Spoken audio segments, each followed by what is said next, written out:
pagsisimula ng bagong taon, ang isa sa una natin gustong malaman ay ang ating kapalaran. Kung magiging maswerte ba tayo pagdating sa career, money, love life at maging sa kalusugan. Yan. Kaya naman po, this morning ay makakasama po natin ang celebrity psychic na si Attorney Nick Nangit upang ibahagi sa atin ang kanyang vision sa ating magiging kapalaran base na rin sa ating Western Zodiac Signs.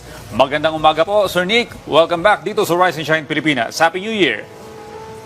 Happy New Year! Magandang araw po sa lahat ng mga ka-RSP, Rise and Shine Pilipinas, of course, Fifi and Audrey. Magandang umaga sa inyo. Happy New Year, sir! Well, ano po ba nakikita niyong visions sa magiging kapalaran ng bawat zodiac signs? Okay. In general muna, no, kasi this will be a very active year. So masyadong agresibo o mga tao, nandiyan yung ambition or mapangarapin, at saka medyo may tukso. Okay, seductive yung year na ito eh. Isa-isayin na ba natin mga zodiac signs? Diretso na tayo doon. Go ahead, Attorney Nick. Sige, ano po, paano po pag sa Aries? Alright.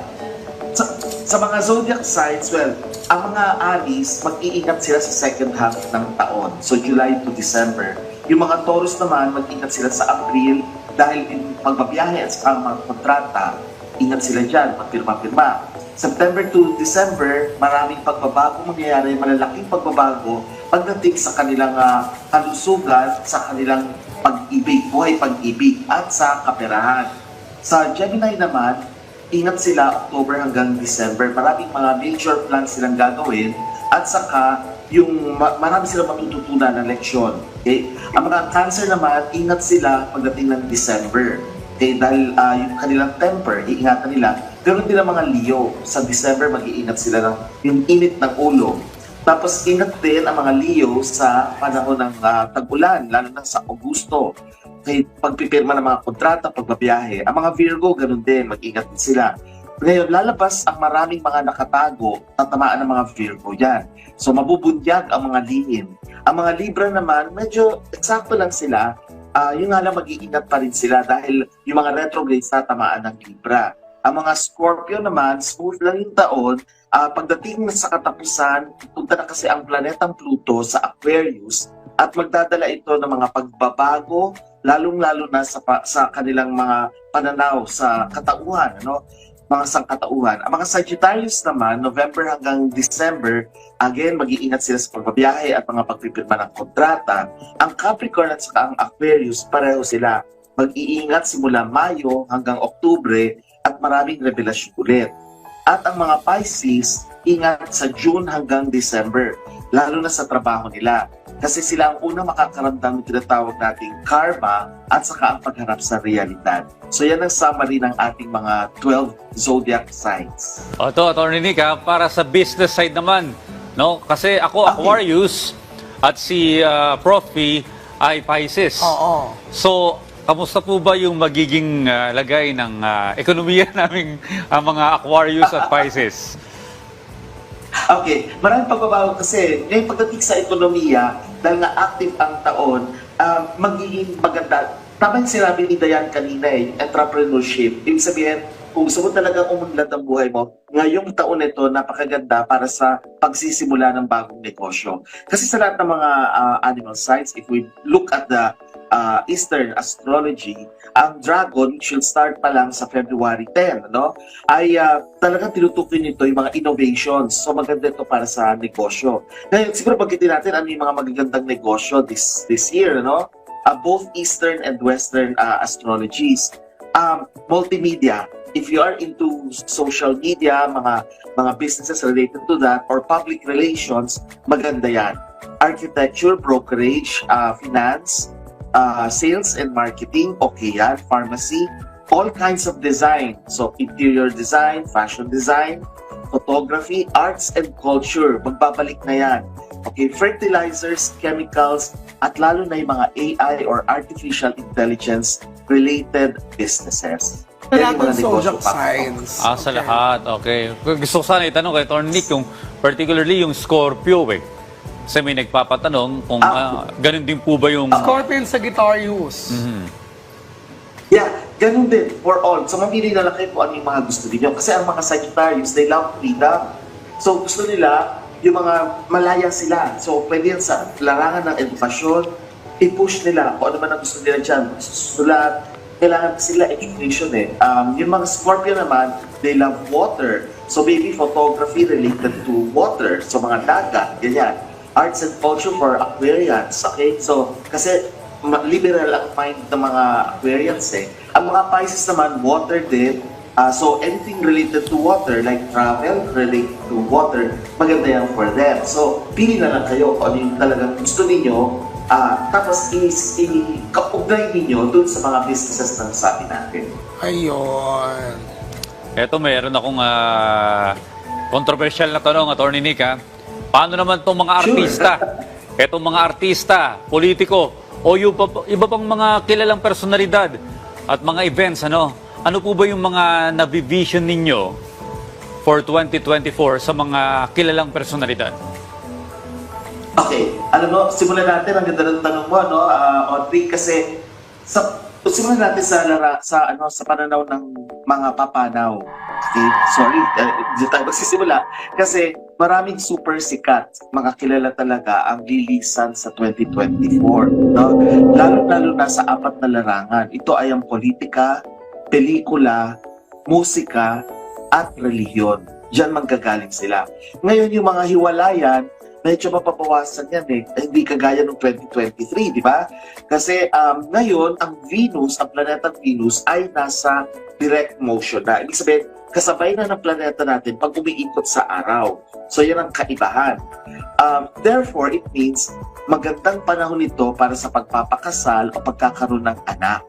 Yung nga lang may temptation. Kaya kung kayo ay may mga karelasyon na, medyo ingat kayo kasi yung tukso. Dapat tukso, layuan mo ako. Dapat ganun, ano? Kasi baka mag-give in eh. Tapos, sa larangan din naman ng showbiz, talagang merong talagang sikat na yun nga, papanaw. At babalik ang arts and culture. Ibig sabihin, hihirangin ulit, magugustuhan ulit ng mga tagapanood ang mga ipalalabas sa pelikula. Sa ano pa ba? Anong mga gusto niyo pang malaman tungkol sa larangan, mga controversial na topics? By the way, ang mga rats at saka monkeys ang very good this year. The best talaga will be the roosters. Ang dogs at saka dragons, medyo mag-iingat kayo. Kasi ito yung part na may mga pagsubok talaga darating sa iyan. Sige, Sir Nangi, Sir Nick, hindi pwedeng hindi namin palampasin na sa amin naman mga hosts, baka pwedeng makita o maano kayo magiging vision para sa mga hosts. Unahin natin si Chi.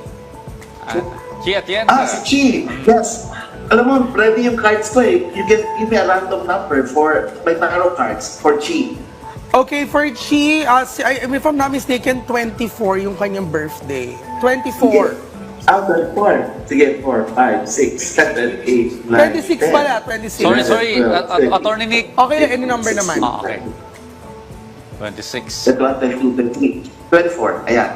So, ito yung kay Chi, Chi is a rooster. So, I told her before, nung last guesting ko dyan, it's an excellent year for Chi. Okay? Wow. Ang kanyang card dito, adventure. So, she will be embarking on something new. Very exciting. So, ito yung kanyang card.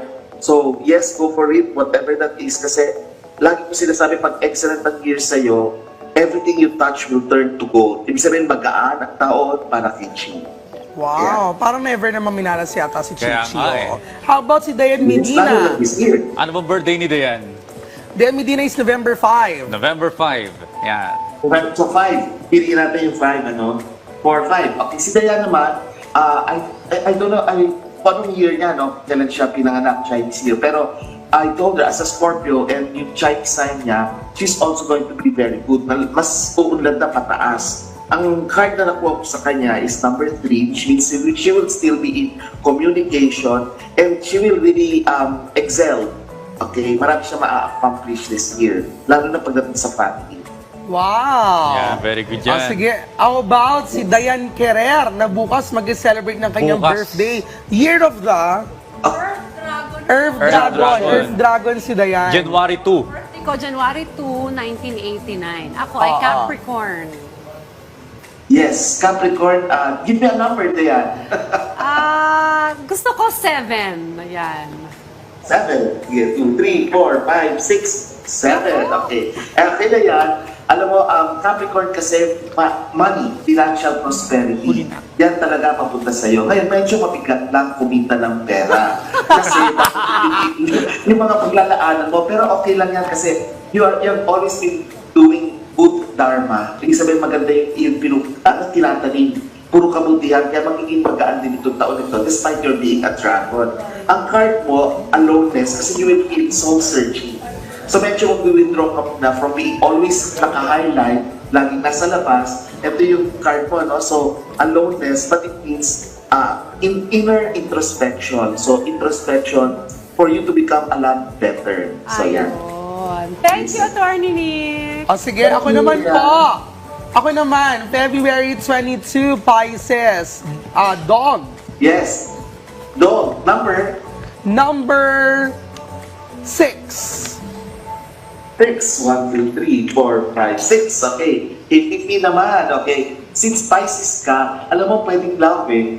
Love is malakas Ay, this year for grabe. Pisces. Okay. And then karma, good karma. Basta magtanim ka lang ng kabutihan. Naku, babalik puro sa'yo ang karma. And then dog year ka kasi. Medyo mabigat for the dog. But sabi ko nga, it doesn't mean mamalasin kasi there's no such thing as swerte or malas. Nasa sa tao yun. For you, ang lumalabas sa card mo is 21, number 3 ulit. Which means you really be doing a lot of talking. So maybe kasi nga doon sa iyong pagiging guro, eh talaga magsasalita ka. And of course, nasa media ka rin. So this will be a year na makukomplete ang gusto mo sa buhay. So, yeah, completion card. Wow. And of course, si Audrey naman po, Ay, ito na. February 1, di ba? Year of the Monkey, Year of February the 1, Monkey. 1980. Yan. 80. Yes, number 4. 4. 1, 2, 3, 4. Alam mo, since rat year ka, no? Monkey ka pala, very good ang year na to for the monkeys and the rats kasi kasundo niyo yung dragon, okay? So kasundo niya. Tapos you're being a Aquarius ba? February Yes. ka, no? Aquarius. Yes. Yes, you will be very open to changes. Maraming changes lalo towards the end of the year, which is also very good for you kasi lalawak ang network mo, tapos gaganda pa yung pag-iipon ng pera. Harmony, you will start something new. Yan ang sinasabi ng card mo. Harmony, something new, bago. Okay, at maaayos lahat. Papasok sa, maaayos ang plano mo, ang gusto mo sa buhay. Pero yung love, medyo, mailap ng kaunti. Mailap, parang Mailap. So, Mailap. pwede, mailap.